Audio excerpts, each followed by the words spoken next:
If you remember when Bibles were like this in homes and in churches, every church had a Bible like this. Every Christian family had a Bible like this, and they put their family genealogy, the weddings, and baptisms and burials. It was all put inside the Bible, and you passed it down generation to generation. This particular Bible was published in 1905. Now, the reason I brought it out is that I want to show a map that's in this Bible. Now, mind you, the Schofield Bible was not published until 1913. Right. And I have in my office an original 1913 Schofield, which was the introduction of the Zionist Masonic heresies about a future state of Israel and separating the church from Israel and all that rapture stuff. That's where it came from. It was a Masonic Zionist heresy that was introduced into the American churches in 1913. This is a 1905 Bible. Pre-Schofield. Pre-Schofield, with no Schofield notes in it. So, you open it up, and this is on page 13. I mean, this thing's big. I want to show you. Here is a map of the Holy Land. And it says, what? Oh, Palestine of the Holy Land. They misspelled Israel. No. Palestine. Palestine. Huh. And all these Christian Zionists that tell me, Rick, there's never been a Palestine. All right, so here's a still. There it is. Let's zoom in and show you here. Yeah.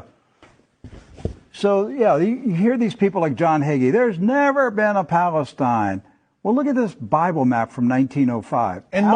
And most Bibles, yes, from then had a map of Palestine. And Palestine is in the Bible itself, in the Old Testament. So we're showing you this just because I'm trying to break through the propaganda, the confusion, the lies that the Zionists have implanted in millions of minds of Christians in America, and told them there's never been a place called Palestine. But I have a map, Rick. Right there it is. So, with that in mind, do you know who lived in Palestine? Palestinians? Palestinians. I got that one right. Palestinians. And Palestinians were Jewish, Christian, and Muslim. Right. They weren't a particular faith. They were citizens of a particular country. Palestine. They were all Palestinians. Yes. Jesus was a Palestinian. Look at this. Okay? So Israel has never meant a political country. It's always meant the people of God. Yes. The called out ecclesia, the people of God.